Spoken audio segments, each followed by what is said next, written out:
texto o a partir de una conversación que haya salido en, en la edición que circula, en este caso, la edición número 49 de febrero, que tiene varios artículos.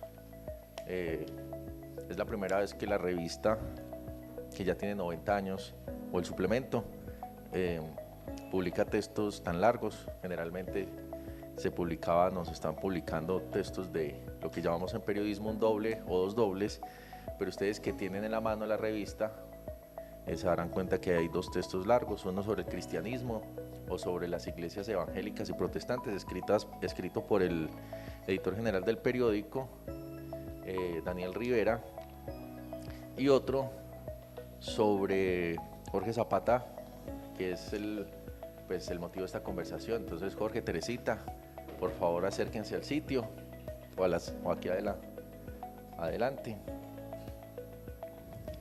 Ese micrófono ustedes se lo van a turnar o nos lo turnamos entre los tres. Listo. Entonces, como les decía, esto hace parte de una alianza que tiene el periódico con Confama, por eso lo realizamos también aquí, y el suplemento Generación se publica también con el apoyo de Celsia.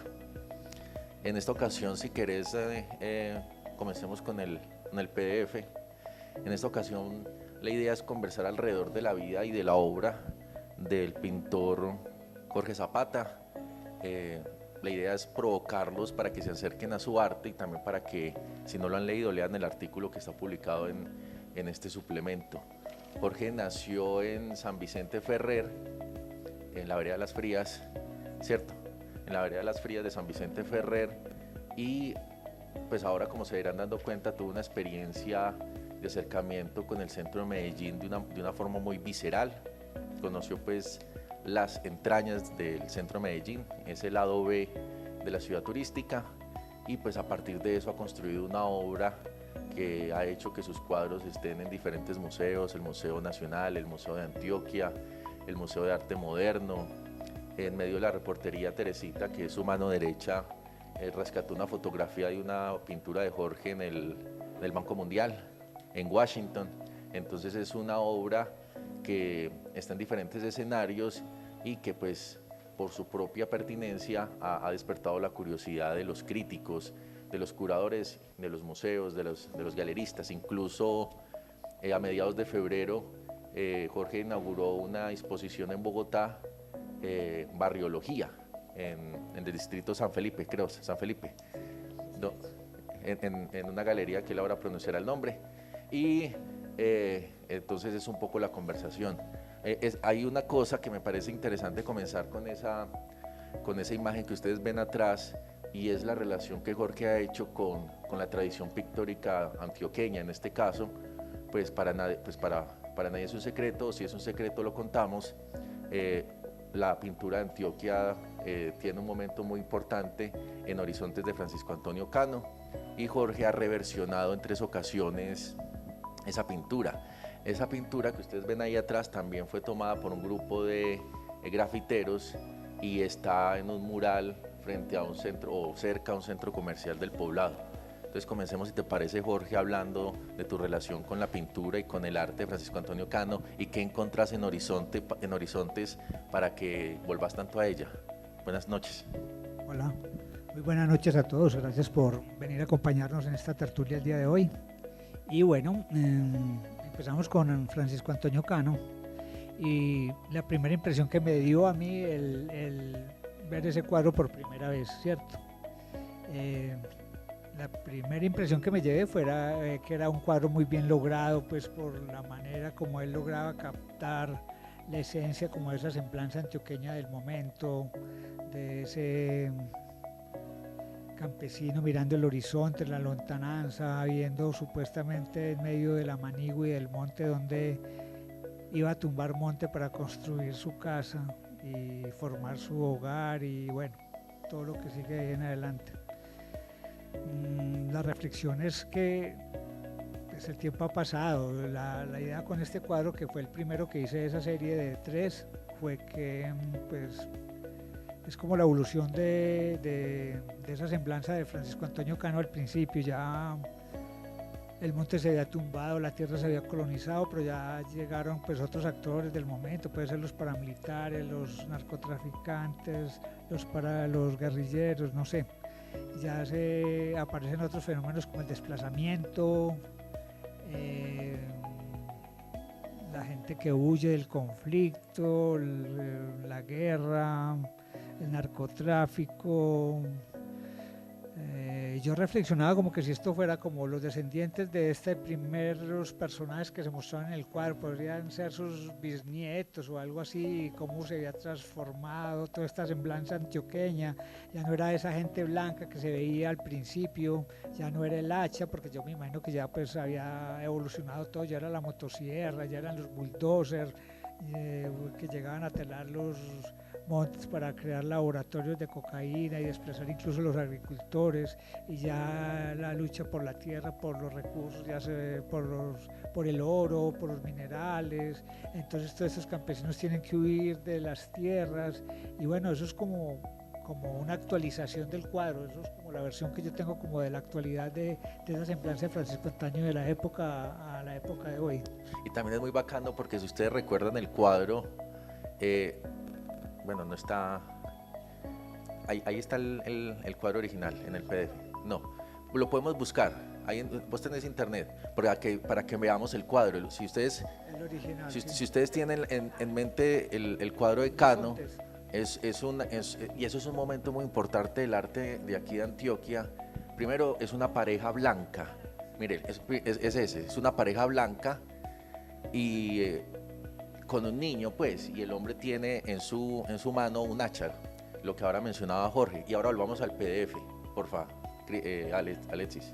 Entonces aquí hay una transformación, porque aquí ya hay una variedad, una mistura de razas. Ya se modernizó. Sí, claro, y miren que hay una mujer afro, está el perrito en lugar del muchacho, ya él no está señalando, o sí está señalando un horizonte, sino que pareciera que está tomando una foto ahí de una operación Más militar. era como la crítica como a la clase social que también ve el conflicto desde la comodidad, desde su casa, desde los noticieros, desde el internet, desde los medios, y no lo sufre en carne propia, ¿cierto? Es como varias Colombias o varias Antioquias, o pues realmente el cuadro de Antonio Cano lo que refleja no es realmente la semblanza antioqueña, yo creo que es la semblanza de un país como tal, ¿cierto? Porque la deforestación, la tala de bosques, el desplazamiento por la tierra, por los recursos, se da en todo el país. Entonces, realmente lo que ejemplariza o lo que muestra el cuadro es una semblanza del país como tal, ¿cierto?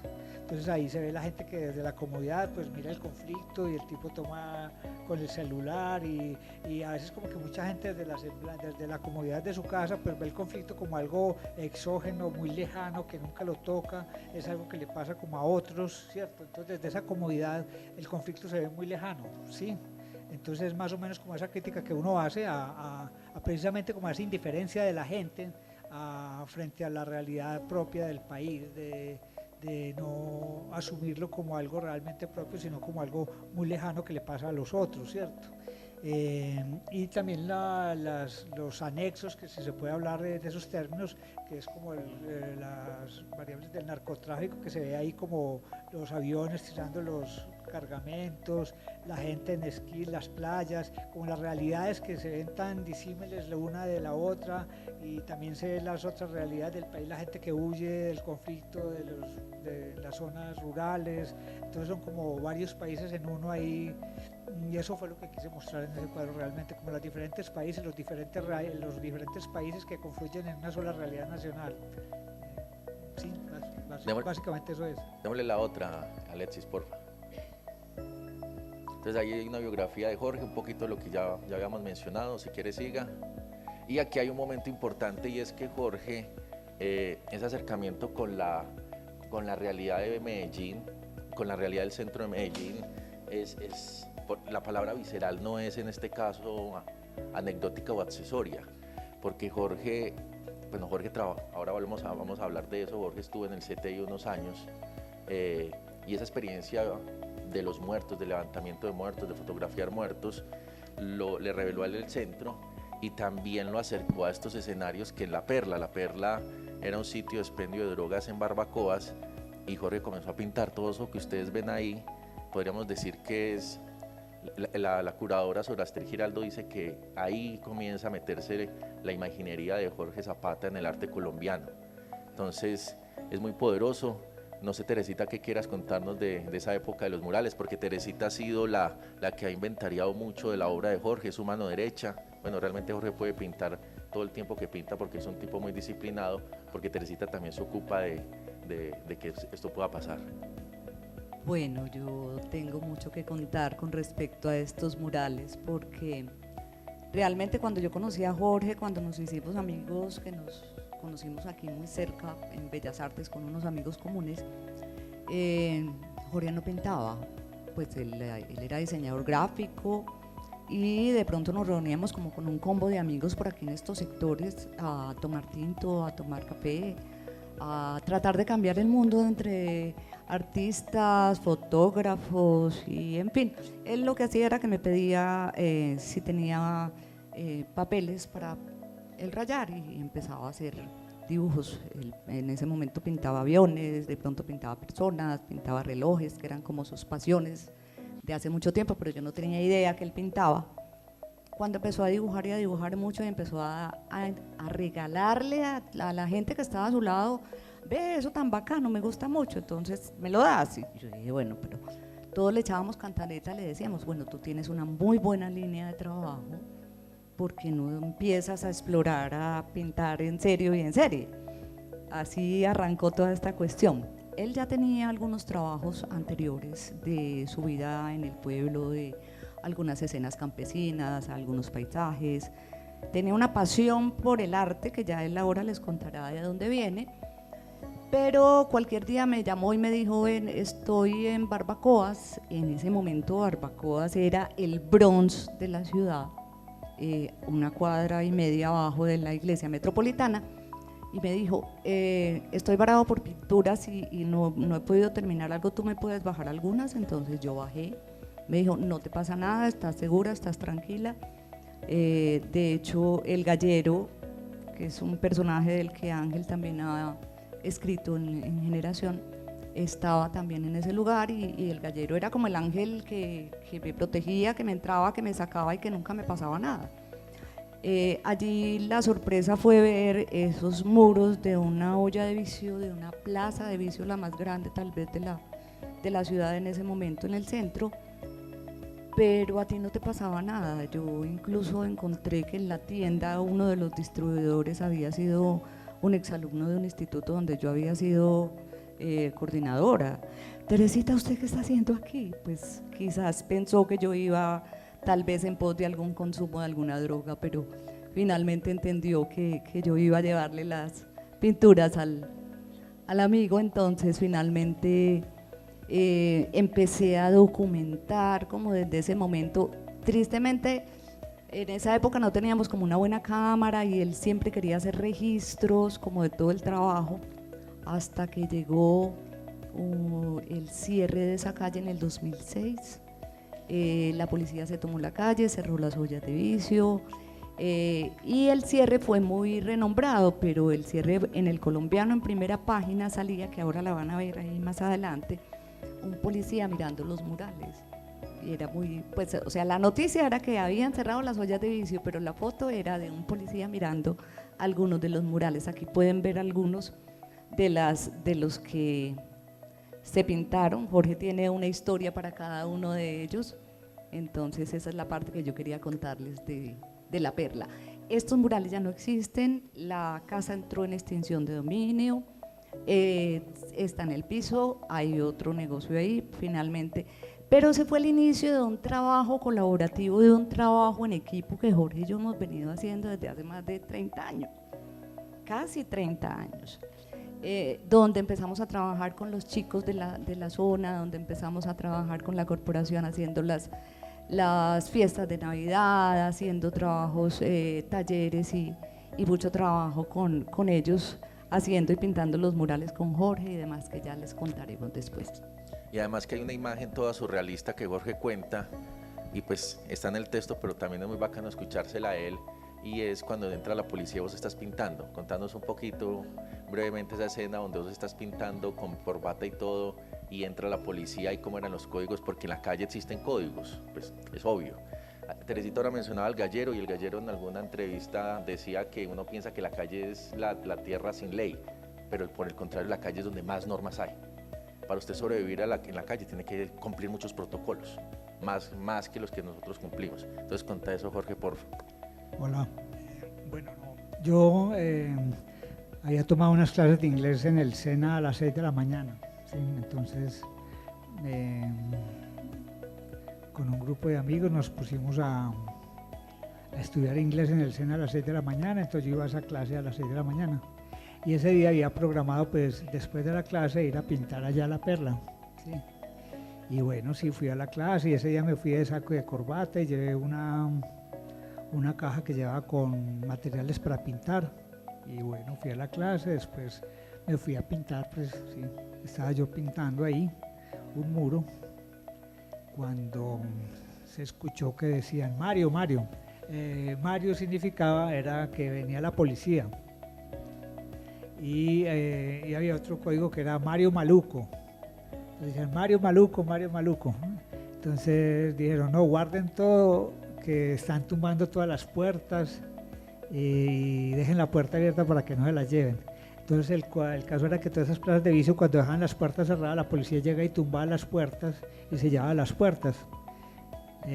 Curiosamente, pues había al inicio de la calle un señor que era cerrajero y hacía puertas, y entonces él se beneficiaba muchísimo cuando hacían los operativos, porque siempre lo buscaban para que les volviera a poner una puerta nueva bien resistente, que resistiera a los embates de la policía, porque no la tumbara.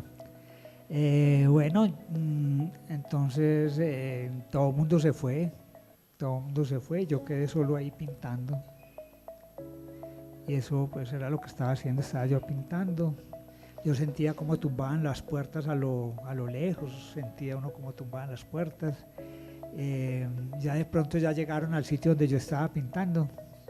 Era como un pasillo, había una entrada donde estaba la puerta que habían dejado abierta, después seguía como otra puerta, y después seguía otra puerta, y después seguía como un patio donde yo estaba pintando toda esa pared. Yo sentí cuando entró alguien y era como un policía, y lo que yo le escuché decir era, ese día no mató a nadie. Entonces, pues yo seguí pintando. Cuando ya abrió la última puerta me encontró ahí y yo miré y era un policía con una pistola en la mano y me gritó, como, ¿usted qué hace aquí? Y yo, no, pues pintando. Y de hecho, pues había una pared grande y era como una escena, como dice Ángel, surrealista, porque un policía no se esperaba encontrar un tipo de saco y corbata pintando en la pared. El tipo se quedó como sin palabras porque no se esperaba como encontrar esa situación, y pues me dio media vuelta y salió y yo seguí pintando. Esa fue la historia que me pasó ese día. Y además que si sube un poquito, Alexis, no la va a pasar completamente. Ahí, déjela ahí. Si ustedes ven la imagen del centro, que es una imagen donde se puede leer la palabra Peter, en la Chiva, que era el periódico que hoy es el Cubo, hay una nota muy interesante, y es que comienzan a hablar de Peter y piensan que Peter es el pintor, y cuentan, el periodista hace un recorrido y el periodista cuenta que alguien le dice que Peter se encerraba a pintar y que no, incluso ni siquiera las peleas de los bazuqueros en esas casas lo alteraban. Es muy potente. Al tiempo la gente se da cuenta de que Peter no es el pintor, sino que es Jorge, pero Jorge tiene otro apodo tenía otro apodo en la calle, que era Picasso, que se lo puso. Pues eso fue como un consenso ahí entre todos. Unos me decían Da Vinci, otros Picasso, bueno. Pero lo de Peter era porque el jíbaro de esa plaza de vicio se llamaba Peter. Entonces yo le dediqué varios murales a la plaza de vicio y a él, a Peter. Entonces le hice varios murales dedicados a él y a la plaza. Incluso saqué una tarjeta de crédito que se llamaba La Perla Mastercard, que por ahí la pinté en una pared. Si la puedes bajar, Alexis, que ahí está, allá en esa pared está. Sí. Esa pared, al lado de donde está eso, al lado estaba sentado el jíbaro, que siempre estaba pendiente, encargado como de vender. Esta fue la foto que salió en El Colombiano el día que llegó la policía. La de la mitad. La de la mitad, sí. Es- Sí, bueno, el gallero, que es otro personaje aquí que me acompañó bastante en esas épocas. Baja más, Alexis. Estas son ya, siguen siendo en la calle. Sí, después empecé a hacer murales en la calle. Esa es una foto que tomamos en esa época, que estuvo muchos años allá y fue como una semblanza de la calle, porque ahí incluso habían varios personajes de esa misma calle. Y la mujer que está aquí mostrando el seno fue la escena de la chica que me vio pintando. Y me dijo, ¿usted está pintando eso? Y yo, ¿por qué no me pinta a mí? Pero pínteme mostrando una teta. Entonces, que yo se la muestra, entonces quedó un rato así con la teta afuera para que yo la pintara. Bueno. Y además que es muy interesante que ustedes ya han detectado que Jorge, todos estos cuadros tienen una historia detrás. Es decir, todos estos personajes no parten, o parten también de la imaginación de Jorge, pero también parten de personas concretas. En las conversaciones y en las entrevistas con Jorge era muy fácil que él comenzara a hablar de un personaje y le mencionara a uno el antes y el después del momento en que ese personaje estaba ahí. Entonces, por ejemplo, ahí está eso. Más arriba hay otro que se llama Juli, que le contó a Jorge que tenía fantástica también. un trozo de luna, en fin. Pero no, sigamos, porque la obra de Jorge es muy larga como para que vayamos viendo. Y hay un momento que Teresita ha mencionado varias veces, y es que Jorge comienza a pasar de los muros al papel y comienza a pintar a estos personajes, pero en un principio los comienza a pintar solos. Si querés hablar de eso, Teresita, de cómo ya Jorge pasa de ser el Picasso del Bronx a convertirse ya en Jorge Zapata. Sí, yo creo que en la evolución del trabajo de Jorge hay cosas muy interesantes, porque si bien tenía esas obras anteriores que estaban y están en poder de la familia, en el campo especialmente, tomarse los muros para él era una proeza, pues sobre todo donde no había que pedir permisos ni nada, ¿cierto? Ya cuando se cerró la calle, él viene y ya tenía la confianza como con los habitantes de la cuadra, con los ladrones, con las prostitutas, con los pillos, y él se sentaba tranquilo en la acera a pintar con un cuaderno, con hojas, o compraba el pliego, lo recortaba y se llevaba pues como se llevaba en un bolso todo el material y se sentaba a pintar como de nada. Pasó al papel y lo que empezó a pintar después de eso fue personajes solos. O sea, ustedes van a ver una época de Jorge entre 2006 más o menos a 2008, donde los personajes son 1 o 2 máximo por obra. Más adelante él empieza a apropiarse como de materiales más densos, más grandes, porque al principio eran materiales ni siquiera de pliego, eran de 25-35, que era como la medida octavos. Empezó en octavos, 25-35, y la gente, cuando empezamos a hacer las exposiciones, le decía, vos, ¿por qué no te pones a pintar cosas más grandes? Entonces, o ¿por qué no empezás a explorar con el lienzo, con otro tipo de materiales? Siempre hay algunos materiales que no usa ahora con la frecuencia que los usaba en ese momento, porque yo recuerdo que trabajaba con crayolas, él mezclaba vinilos, crayolas, acrílicos, lápices, lapiceros de colores en una sola obra. O sea, hay obras muy icónicas de esa época en particular, muy bellas, que tienen esa técnica. Con el tiempo ya se orientó más por el acrílico, que es lo que trabaja ahora, y empezó a crecer tanto el tamaño de las obras como la densidad con respecto a los personajes. Entonces ya uno ve que una obra de Jorge de este momento es una obra donde hay unas multitudes que yo a veces me pongo a contar los personajes y me pierdo, ¿cierto? Porque son miles de personajes. Aquí están como las primeras donde había más gente dentro del proceso, y son estas dos sus primeros premios, la primera vez que se atrevió a presentarse a una convocatoria y presentó estas dos obras al Salón Departamental de Artistas, y se llevó 2 menciones de honor por estas obras. Ese fue como el inicio, como la motivación, creo que él sintió, dijo, bueno, esto le gusta a la gente, entonces vamos a seguir. Y ahí fue donde decidió ya tener su estudio y seguir trabajando. Aquí van a poder observar, después de esos 2 primeros premios llegó este primer premio, que fue Crónicas Urbanas 2 en 1, un trabajo hecho en un material reciclado que estaba, él tenía el taller en la Casa Museo Record Guinness Collage de Abraxas, estuvo por 13 años allá y en ese patio había materiales que estaban abandonados, olvidados, y él quiso como darles una segunda oportunidad de una transformación y ahí está su primer puesto, el Salón Departamental de Artistas, y de ahí para acá llegaron todos los logros que lo tienen donde está.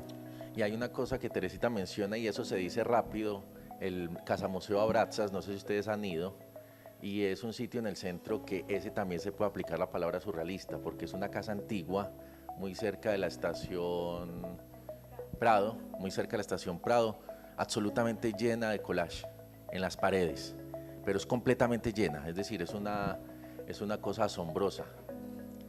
Todas las paredes, el piso, y Abraxas es un artista que podríamos utilizar el término queer o trans, entonces es una experiencia, sí, es una experiencia pictórica del centro muy bacana, que ustedes pueden ir para que lo conozcan, porque el sitio tiene un poder magnético pues bacano. Bajemos a Alexis, estos son otros materiales, otros soportes en los que va pintando Jorge. Aquí comienza a aparecer, pero miremos, hay una pintura que yo quisiera hablar, bueno, estas también, ya comienza pues, como decía Teresita, a aparecer la multitud, pero hay otra pintura en la carrera de Jorge, dale para abajo que debe aparecer, que es esta. Al principio vimos una reescritura de Francisco Antonio Cano, pero en esa de arriba, Maja Desnudo, del 2006, es una reescritura de una obra de la tradición La Maja Desnuda. Entonces Jorge se apropia de esa tradición pictórica y la comienza a meter, o casi que no sé si la palabra sea medellinificar, a darle un contexto de Medellín. Y esa historia también tiene una historia muy bacana, y pues Jorge se las va a contar, porque esto lo hizo en un fin de semana, y esa pintura tuvo un recorrido muy largo, antes de llegar a ser parte del Museo de Antioquia. Sí, esta pintura tuvo unas peripecias, sí, bastante. Bueno, la historia comienza con, yo tenía un gran amigo pintor que era Jaime Carmona, y en esa semana nos habíamos puesto a hacer bastidores para pintar, él y yo. Entonces me dijo, ¿por qué no me ayudas a hacer unos bastidores? Y bueno, nos pudimos toda la semana a hacer bastidores, hicimos bastantes bastidores para pintar, ya al fin pues, terminamos como un sábado o algo así, él me dio unos a mí para pintar y él se quedó con otros. Eso fue como un sábado, al lunes creo, estaba yo en esa misma calle Barbacoa sentado ahí dibujando cuando apareció Tavo.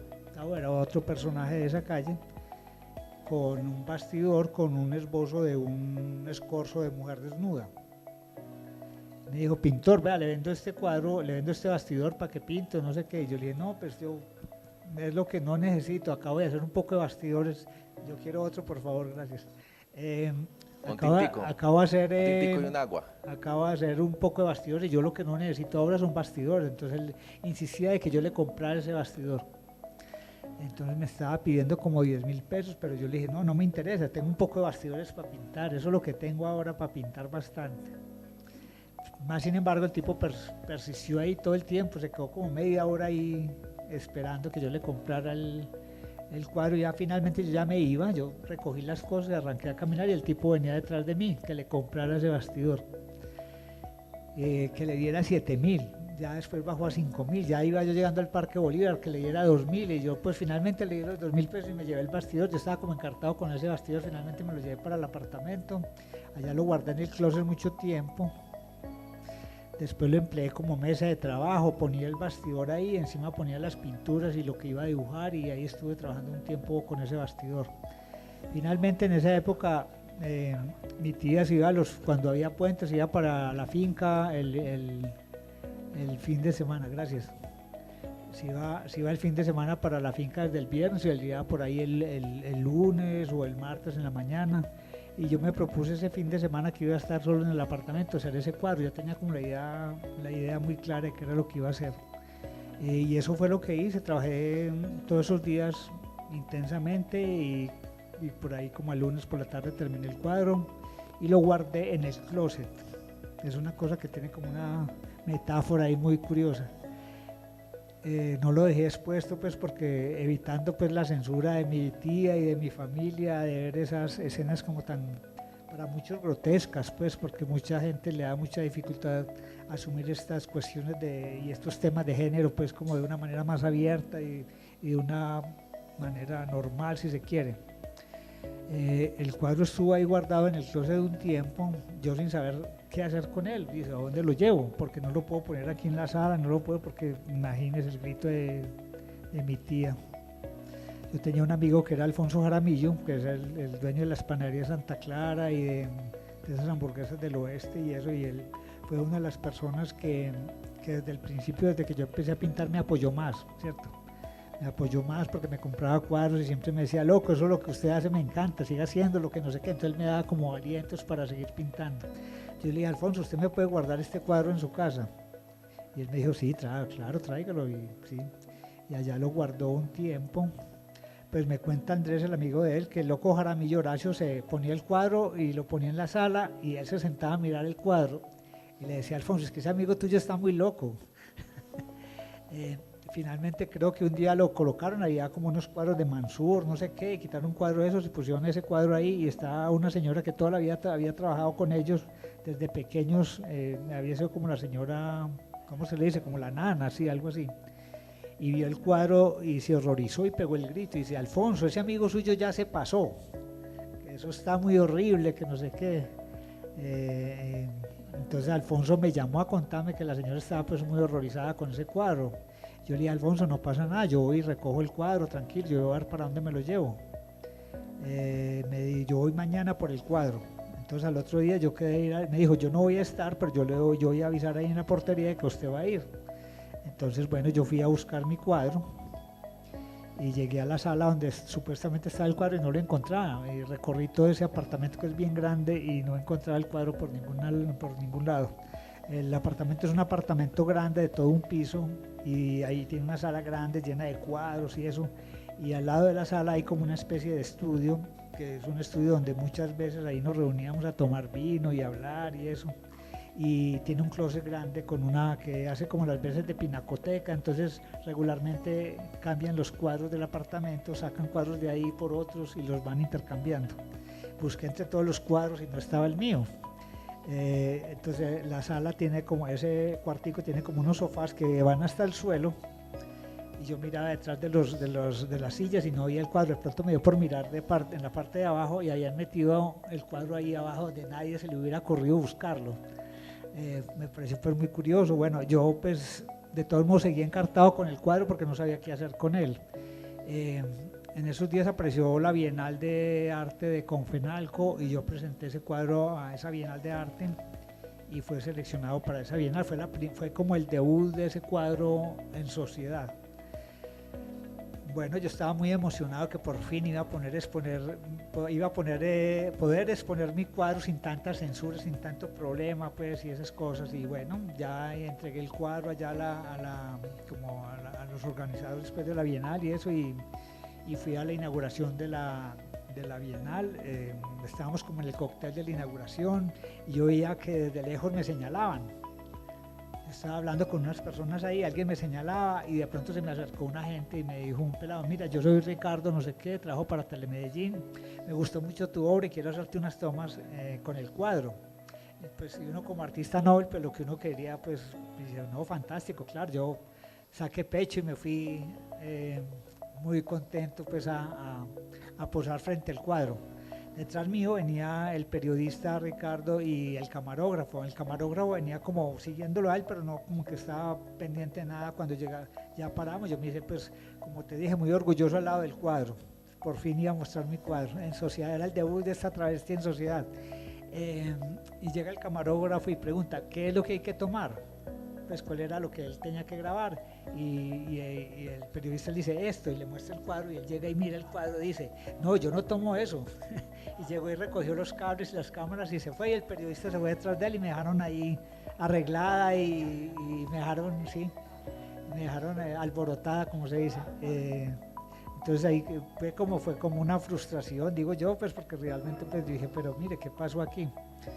Eso se quedó así. En esos días pues yo estaba pues como con el interés, yo ya estaba como picado con ese interés de artista, si se quiere, de dar a conocer y de compartir este trabajo con el público, si se quiere, buscando lugares donde exponer, yo no sé. Y casualmente pues vi una convocatoria que organizaba la Embajada de Francia, la Alcaldía de Bogotá, con un tema que se llamaba, y en la Universidad Nacional, que se llamaba El amor cómo va. Y leí pues como de qué trataba, y era una convocatoria que se había hecho en Francia con artistas de Francia sobre ese tema del amor cómo va. Una curadora que, ¿cómo se llamaba la curadora francesa? Pascal Moliner y Mara Viveros Vigoya, que trabajaba paralelamente con la Universidad de París y la Universidad Nacional en Bogotá con temas de género. Y Liliana Angulo, que acaba de morir recientemente, que fue la directora del Museo Nacional. Entonces me llamó mucho la atención la convocatoria, y yo le dije a Teresita, mira, Tere, ¿por qué no seleccionas unas obras y las mandas a esa convocatoria? Entonces Teresita seleccionó unas obras, pero primero me las mostró. Entonces yo le dije, no, pero bueno, si quiere cuéntela usted lo que sigue de ahí en adelante, no sé. Yo quería hacer alusiones a que como la convocatoria era sobre el amor, pues si uno como mujer piensa, ay no, el amor romántico, busquemos las parejas, busquemos donde haya como expresiones de afecto y eso. Y eso realmente fue lo que yo busqué. Cuando le muestro las obras que seleccioné, que además tenía unas muy bellas, me dijo, no quiero eso. Yo quiero mostrar otro tipo de amor, y es el amor como sensible, el amor de la calle, el amor de otra manera. Y te cuento que quiero escoger a Maja Desnudo. Yo le decía, ¿estás seguro? Y se lo pregunté 3 o 4 veces y le dije, ¿estás seguro? Y me dijo, sí. Y yo le dije, listo, enviemos. Enviamos 23 obras a la convocatoria. A los 8 días nos estaban respondiendo de la curaduría y diciéndonos que la obra estaba magnífica, que era maravilloso todo el cuerpo de lo que se había enviado, pero que no cabían todas porque era para artistas de todo el país, que nos dejaban seleccionar 11 obras, 10 pequeñas, y que por nada del mundo fuéramos a dejar a Maja Desnudo, por fuera. Ese fue realmente como el debut a nivel nacional en la Galería Santa Fe, con la calidad de las curadoras. Yo recuerdo que llegamos a la exposición y estaba el embajador de Francia mirando justo esa obra, y era la primera obra que abría la exposición de más de 30 artistas del país. Entonces para nosotros fue un goce total ver como el surgimiento de esta obra después de todos esos procesos de rechazo, de inadmisión, de transfobia, porque generaba transfobia. No, a Jorge omitió tal vez algo, y es que el día que la sacamos de donde Alfonso la llevamos a una taberna gay que frecuentábamos de unos amigos en Ceres. Saúl, ve, déjame cuadrar, yo cuelgo esta obra aquí un momentico mientras nos tomamos unos traguitos aquí, yo me lo llevo ahora. Le pidió permiso. ¿Qué pasó a los 5 minutos? No, lo que pasó fue que en esa taberna fue en los lugares en el primer lugar donde yo había empezado a hacer exposiciones, y había hecho como unas 2 exposiciones, habían sido muy exitosas, pues porque había vendido, y eso pues para mí era un aliciente muy increíble, y para Saúl también. Ya me había convertido yo como el artista revelación ahí en ese lugar. Entonces yo llegué el cuadro de donde Alfonso y lo llevé, y dije, pues vamos a exhibirlo en un lugar gay, a ver si de pronto aquí tiene más aceptación y no tiene tanta repulsión. Entonces yo le dije a Saúl, ¿puedo colocar este cuadro un momento si quieres? O no sé. Me dijo, claro, Jorge, y él mismo fue y quitó un cuadro que había y puso ese. Nosotros estábamos con unos amigos, habíamos pedido una botella de ron, y yo me fui para el baño y regresé. Cuando me senté, llegó Saúl y me dijo, Jorge, tenemos un problema, ¿qué es eso tan asqueroso? Que quite eso de ahí. Y yo dije, no, Saúl, usted es el dueño del negocio, no pasa nada, tranquilo, yo me llevo el cuadro, no pasa nada. Entonces quitaron el cuadro y bueno, ya sigue la historia de la convocatoria. Cuando fuimos a Bogotá, pues, y cuando entramos, la exposición se inauguraba precisamente con ese cuadro, Yo no manejo el francés, pero entonces ahí y ni conocía quiénes eran las curadoras, pero ahí estaba Pascal Moliner, Mara Viveros y Liliana Angulo con el embajador de Francia, hablándole en francés de la obra. Ya después la obra pasó de ser como vetada en toda parte a ser toda una vedette, porque al otro día pues habían varios como recorridos de estudiantes de universidades que querían tomarse fotos con la obra. Hasta Antonio Caro pues se quiso tomar la foto con la obra en ese momento. Entonces fue como el debut de esa obra realmente al ámbito nacional, si se quiere, y hasta internacional.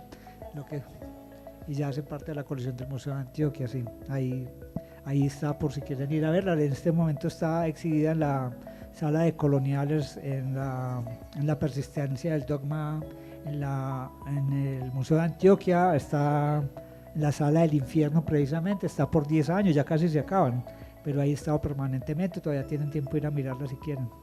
Esta pintura es la que mencionamos ahora, que está en el Banco Mundial, La Frutera. Bajemos, Alexis. Esta es otra reescritura de Horizontes, de Lo Decano. Aquí ya es, pues subí un momentico, Alexis. Aquí ya es, pues, la gente ahí en pleno rebusque. Bajemos, Alexis. Sigamos. Hay textos en esa presentación que hizo Teresita, hay textos de los diferentes curadores. Hay obras de Jorge en el Maja, como ya mencionábamos, Baja. En la colección del Museo de la Universidad de Antioquia, en el MAM, sigue siendo en el MAM. ¿Es la diferencia con la densidad de personajes? Sí, arriba ahí, sí, bajemos un poquito. Esta foto de la mitad es la participación de Jorge en la Bienal de Medellín, pues la del año pasado, en la BIAM. Ahí ese cuadro se titula Memorias de Costa Azul, y cuando comenzamos la reportería, cuando yo comencé a visitar a Jorge en su estudio, que ahora tomaremos unos minuticos para hablar del estudio, ese cuadro estaba en el primer piso de su estudio, que tiene 3 niveles. Estuvo en la Universidad de Antioquia, en la exposición que se llama las Nuevas Cartografías. Sí, pero en la BIAN estuve en la Universidad Nacional, en la Nacional, entonces ahí ustedes pueden ver, porque hay una cosa muy bacana, y ya antes para mencionarlo y para darle paso a ustedes a las preguntas, una cosa muy bacana, y es que Jorge no pinta desde la abstracción, en el sentido de que todos estos personajes tienen una historia, es decir, es gente que él conoció. Hablemos de eso, Jorge. ¿Cómo es trabajar, o cómo vos incluís desde esa primera prostituta que le peló un seno y que le dijo que la pintara, cómo se incluye a estos personajes en tu arte, en tu obra? Porque también es una manera de humanizarlos. Esta gente tiene para vos nombre, tiene historia, tiene pues son más que pintura, son seres que se han cruzado en tu vida. Sí, realmente ha sido como una pregunta muy recurrente en todos los escenarios pues, donde he tenido como la oportunidad de compartir con las personas que preguntan sobre la obra, de por qué tomé esa decisión. De hecho, incluso ayer estuvo una visita de estudiantes de la Universidad de Medellín allá al estudio, y siempre la misma pregunta de por qué esos personajes, por qué no otros, por qué ese lugar, por qué no otro lugar. Y la respuesta siempre ha sido la misma, pues porque realmente cuando yo trabajé en el CTI, ese trabajo lo que hizo fue brindarme la oportunidad de acercarme como a las entrañas del centro y a este tipo de situaciones que no eran familiares para mí, ni las conocía, no era como entrar a otro mundo totalmente distinto, pero también era como percibir como la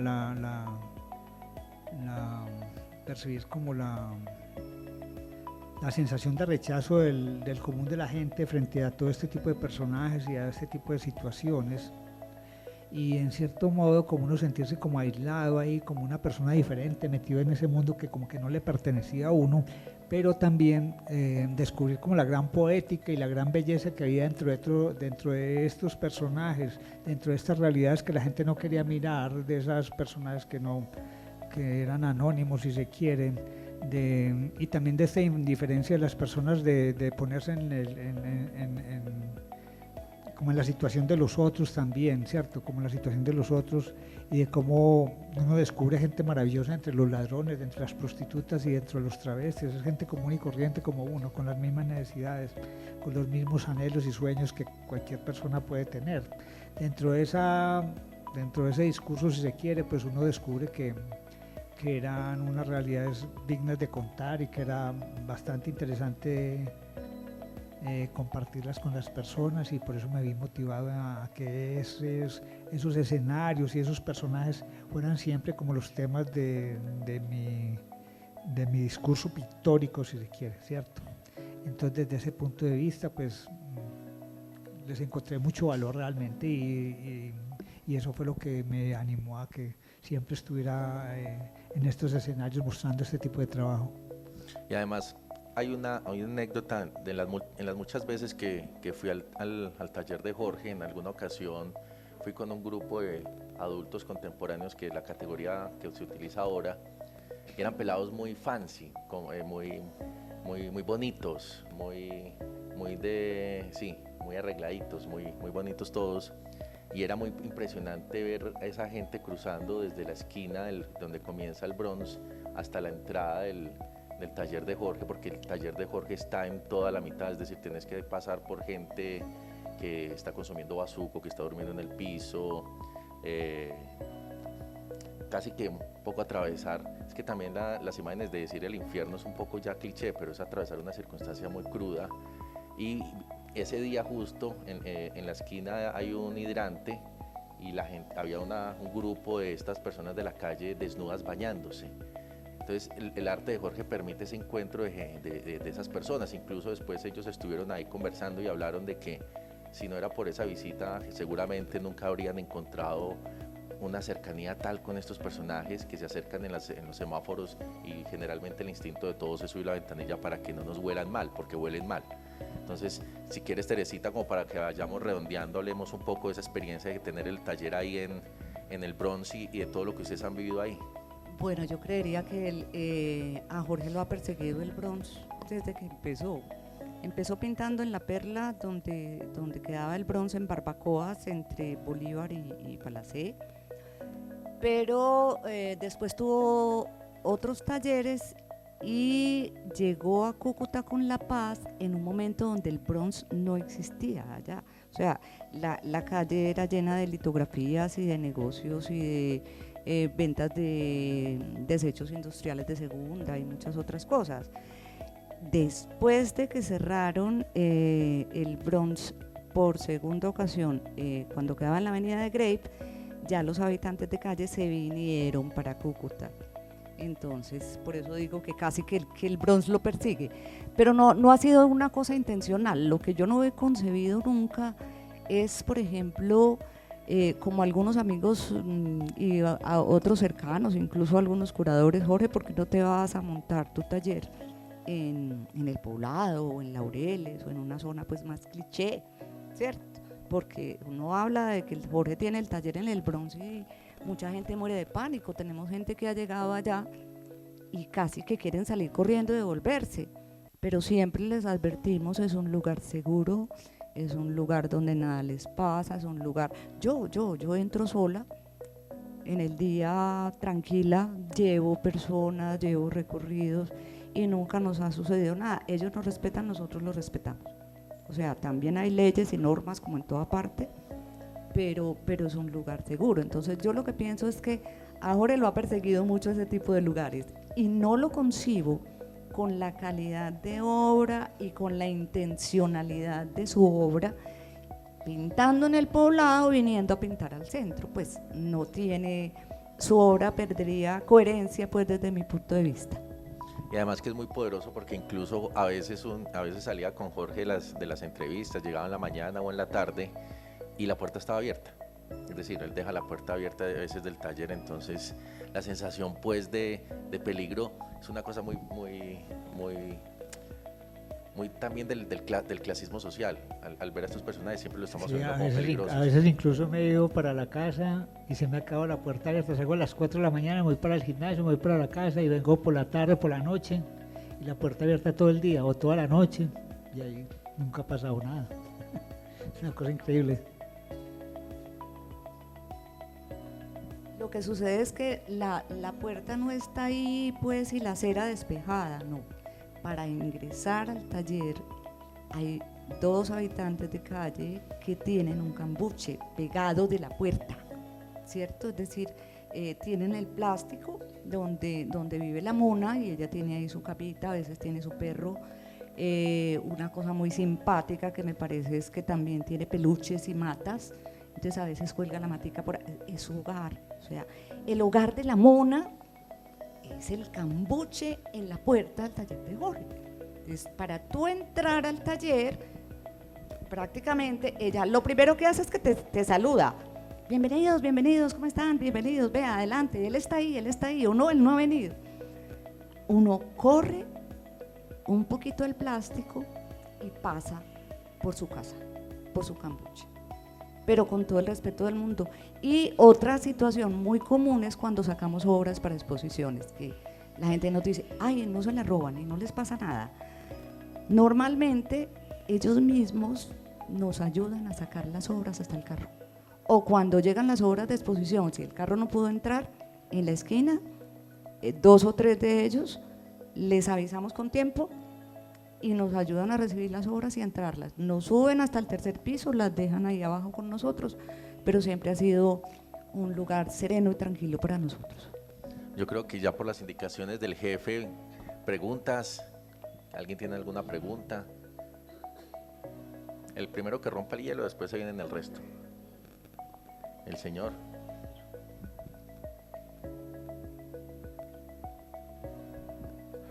Muy buenas noches. Primero tengo que decir que me declaro un entusiasta no solo de esa amistad tan primigenia, tan original de Jorge en su modo de ser, que no pierde esa esencia infantil, en el sentido de mostrarse tal cual, sin maquillajes, sino también de una obra que pues yo percibo tres tendencias en ella, sin ser un experto pues en arte, pero encuentro primero como el naif, encuentro el pop art y también el kitsch, en el sentido de reflejar los gustos populares. En esas miradas, como en qué acierto, Teresita, tú que eres crítica, o Jorge, porque realmente es una obra muy singular, pero me gustaría mucho que desde, digamos, no queriendo hacer las clasificaciones de críticos y grandes expertos, pero sí que nos identificaran frente a las tendencias del arte. Bueno, primero que todo, Gabriel, gracias por venir a acompañarme el día de hoy. Es uno de mis fans. Uno de mis fans. Esa ha sido una pregunta recurrente todo el tiempo también con la gente, o sobre todo con los estudiantes que me preguntan qué clase de arte es lo que usted hace, eso cómo lo encasilla usted, en qué corriente. Yo realmente desde que empecé a pintar yo nunca estuve pendiente como de seguir ninguna corriente de arte, no de tener, porque algunos también me preguntan cuál fue su referente en el arte. Y yo no, pues yo realmente no tuve ninguno.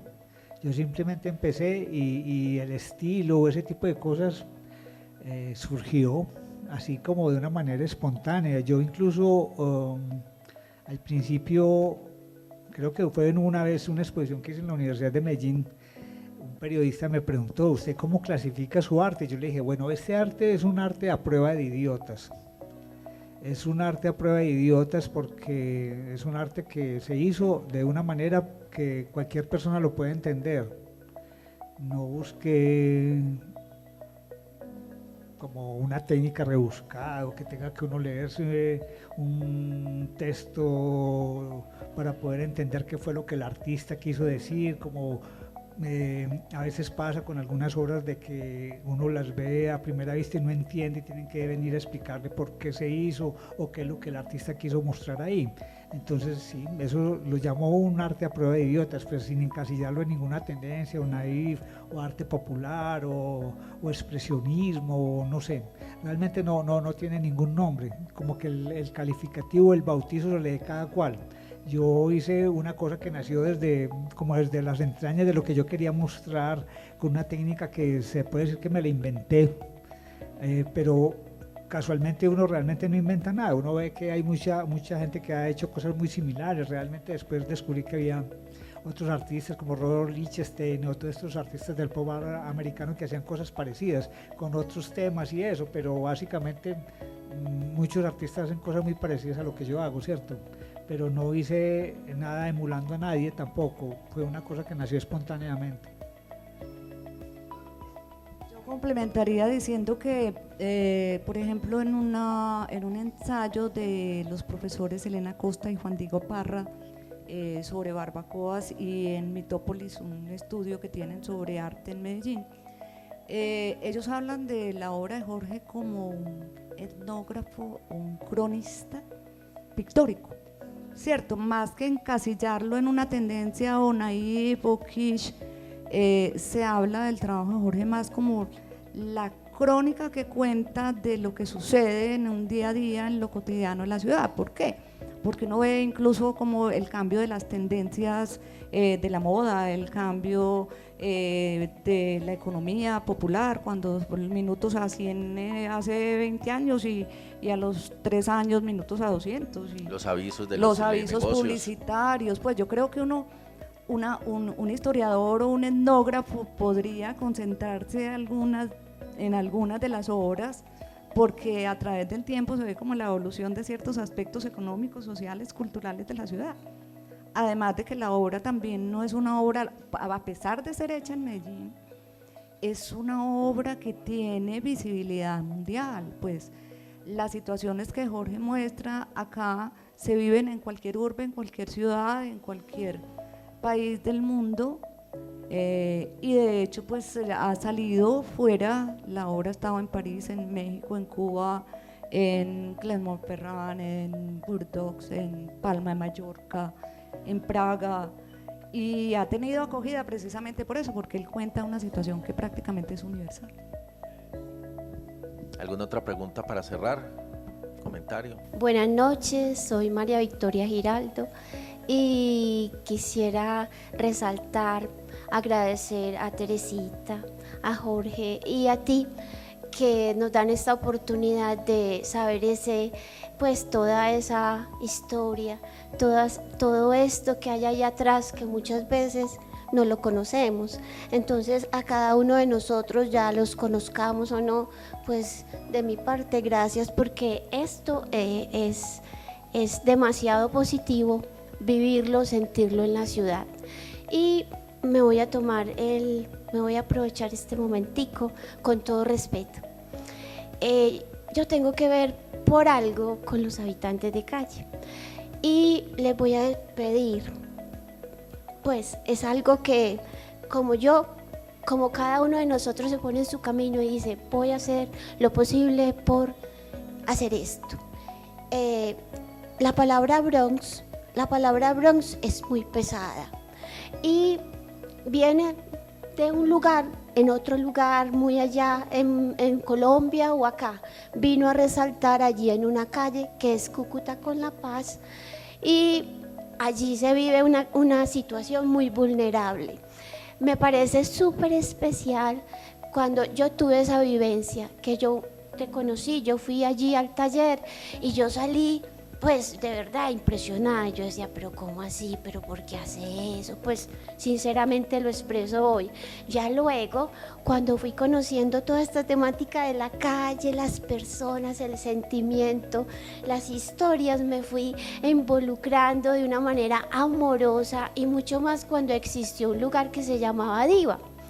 Y allí él exponía y llegué a conocer todas esas personas que estaban allí, dibujadas, estaban allí, pues en esa forma dándoles él esa vida. Entonces me pareció tan lindo. Entonces allí voy. La palabra Bronx, para muchos que no, pues uno se va, sí, el Bronx, el Bronx. Pues no, no es el Bronx. Es un lugar que existe en la ciudad como en tantos de todo el mundo, donde existen una cantidad de personas en una situación vulnerable que no los vamos aquí a decir, a defender, no, existe. Entonces, por favor, tratemos de ser amorosos cuando, indiferente lo que se viva, quien sea, como es, de igual manera hay que darle esa dignidad. Muchísimas gracias.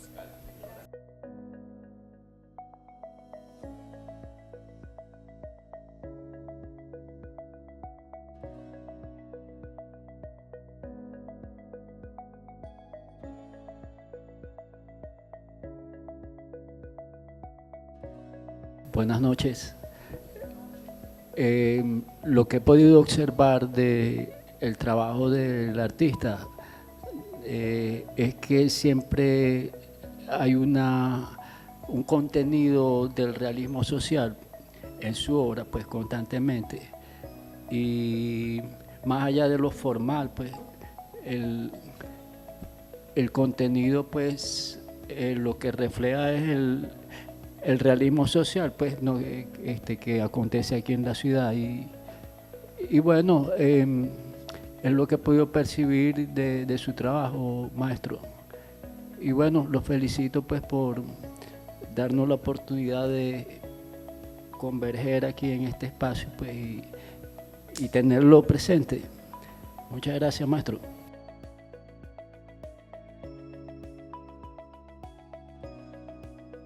Listo, este es el Café Generación. Muchas gracias a todos ustedes. Ahí está el artículo de Daniel Rivera sobre el cristianismo, el artículo que hice sobre Jorge Zapata. Hay otras notas, pues. El Regeneración circula el segundo domingo de cada mes en el periódico El Colombiano y este evento se hace el último jueves de cada mes. Así que en redes sociales, creo que generalmente se hace aquí en el Zarzo o también se puede hacer en la Bodega con Fama, así que estén atentos. Muchas gracias, buenas noches, hasta la próxima. Chao, chao.